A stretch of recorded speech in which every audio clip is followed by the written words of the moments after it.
Programme का आगाज़ हम करेंगे अपने उन नुमाइंदों से जो मुख्तलिफ जगहों पे इस प्रोटेस्ट की कवरेज के लिए इस वक्त अपनी ड्यूटियां सर अंजाम दे रहे हैं। सबसे पहले काफ़िले की सूरत हाल क्या है, सजाद हैदर से पूछते हैं।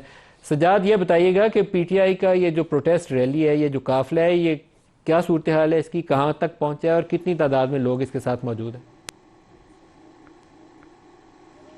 पीटीआई का जो मरकजी काफिला था वो जो है पेशावर से कल दोपहर 1 बजे की बजाय 3 बजे जो है रवाना हुआ था और 4:30 के बजे वो जो है सवाबी इंटरचेंज पहुंचा था, जिसके बाद वहां से 6 बजे रवाना हुआ और 8 बजे 9 बजे के करीब जो है छछ इंटरचेंज पहुंचा। काफिला जो है सुस्त रवि से चल रहा था, जिसकी वजह ये थी कारकुनान जो थे वो कंटेनर के आगे पैदल चल रहे थे, जिससे कंटेनर और गाड़ियों की रफ्तार भी जो थी वो सुस्त रवि का शिकार हो गई और इसीलिए स्लो स्लो काफिला आगे बढ़ता गया। अगर हम बात करें तो कारकुनान जो होते थे, कुछ कारकुनान गाड़ियों में पहले ही आगे रुकावटों की तरफ जो है चले जाते थे और वो वहां जाके उनको अंगेज करते थे। जब काफिला वहां पर पहुंचा तो जो दीगर अरकान भी जो थे उनके वो वहां पे काफिले के ऊपर जाते थे और उसके साथ जो है वहां पे हटाते थे। इस बार कोई मशीनरी भी खैबर पख्तूनख्वा हुकूमत की भी इस्तेमाल नहीं हुई, प्राइवेट मशीनरी भी जो है नहीं लाएगी, जबकि कारकुनान की इतनी तादाद थी कि कारकुनान उस कंटेनर को जो है खुद ही हटा देते। कंटेनर्स के अंदर रेत भर के उसको जो है पुल के ऊपर जो है जो रखा गया था, काफिले का बड़ा हिस्सा है वो इस वक्त कहाँ पर है?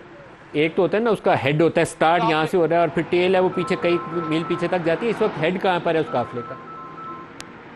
जी बिल्कुल, अगर काफिले की हेड की बात करें तो वो इस्लामाबाद के अंदर जो है एंटर हो चुके हैं, लेकिन अगर लीडरशिप की हम बात करें तो लीडरशिप जो है जिसमें बुशरा बीबी, अली अमीन गंडापुर और उनके साथ जो है उमर अयूब शामिल है, वो इस टाइम हकला इंटरचेंज के ऊपर जो है पहुंच चुके हैं और वहां से आगे की जानिब उन्होंने सफर जो है शुरू कर दिया, जिसके बाद वो फतेह जंग से होते हुए, तरनोल से होते हुए इस्लामाबाद के अंदर दाखिल होंगे। लेकिन अभी भी हम यही बात करें, जो कल पाकिस्तान तहरीक इंसाफ ने हिकमत अमली अगवाई थी कि काफिला जो है काफी लीडरशिप का सुस्त चल रहा था, कुछ कारकुनान को आगे भेज दिया गया, लेकिन सजाद हमारे साथ ही रहिए, आप हमारे साथ ही रहिए। बुशरा बीबी जो है ये वक्तन फवक्तन किताब करती हैं, कंटेनर अपनी गाड़ी की छत पर आती हैं और कारकुनों को बार बार मोटिवेट कर रही हैं कि इमरान खान को लिए बगैर हमने जाना नहीं है। और बुशरा बीबी की इस प्रेजेंस से पीटीआई के बहुत से लोग जो फरमाइशी गिरफ्तारियां देकर या डिसअपियर हो जाते थे कहीं कि पता नहीं हम कहाँ चले गए थे, 12 घंटे बाद बरामद होते थे, उनको भागने का मौका नहीं मिलेगा।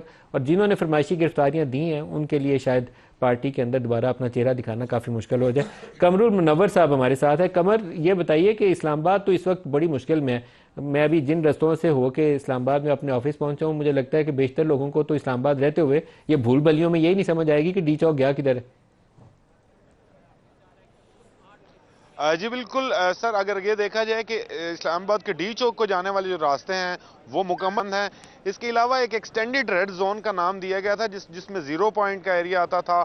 इसके अलावा क्लब रोड, F8 मार्गला रोड, अब वो एक्सटेंडेड जो रेड जोन है उसको भी मुकम्मल बंद कर दिया गया है। छोटे छोटे जो रास्ते हैं, इवन सर्विस रोड्स, वहाँ पर भी कंटेनर्स रखे गए हैं। जो छोटी गलियाँ इस तरफ आती थी, ब्लू एरिया की तरफ खुलती थी, वहाँ पर सीमेंट के बैरियर रख के उनको भी मुकम्मल तौर पर बंद किया गया है। इसके अलावा जो पुलिस की नफरी है वो ना सिर्फ डी चौक में मौजूद है, बल्कि रेड जोन के अंदर तो रेंजर्स और FC की नफरी को तैनात किया गया है। जो सिंध पुलिस और पंजाब पुलिस की नफरी है उसको जितने भी दाखिली रास्ते हैं रेड जोन के, खास तौर पर वहाँ पर तैनात किया गया है। इसके अलावा फैजाबाद और दूसरे जो मकाम जहाँ से जो एंट्री पॉइंट बन सकते हैं इस्लामाबाद में दाखिल होने के, वहाँ पर कंटेनर्स जो हैं वो रखे गए हैं और तमाम रास्ते जो हैं छोटे छोटे ट्रक खड़े करके उनको भी बंद किया गया है। अच्छा, ज़हीर अली हमारे साथ हैं और ज़हीर अली से भी पूछते हैं। ज़हीर, हमारे पास जो इतलात आ रही हैं कि 26 नंबर चुंगी पे वो जो इस काफिले का इब्तदाई हिस्सा है वो पहुंचना शुरू हो चुका है, बाकी काफिला भी पीछे, काफ़ी अच्छी तादाद है, नंबर्स इनके पेशावर वाले ठीक ठाक हैं। आप मुझे बताएं कि इस वक्त क्या पोजीशन है 26 नंबर चुंगी और इस इलाके की क्या सूरत हाल है?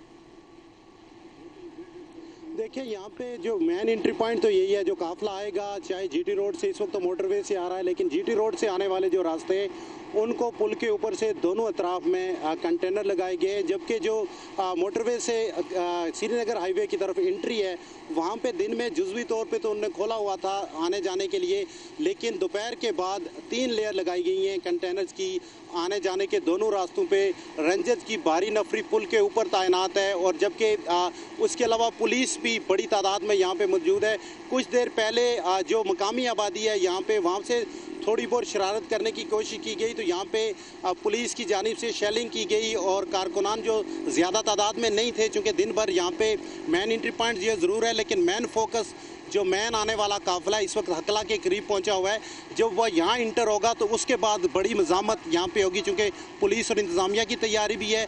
जबकि कारकुनान जब आएंगे तो पता चलेगा कि क्या वो इस रुकावट को अबूर करते हैं या नहीं करते। लेकिन दिन भर हमने देखा कुछ 8-10 के करीब कारकुनान आए, उनको भी गिरफ्तार कर लिया गया था। उसके अलावा जो सिंगल रास्ता था, जो यहाँ पे जो मकामी रहायशी हैं उन्होंने क्रॉस करना था, उसको भी अब बंद कर दिया गया है और पूरी प्रोटेक्शन के साथ यहाँ पे फोर्स मौजूद है। लेकिन काफिला अभी तक यहाँ पे पहुँचा नहीं है।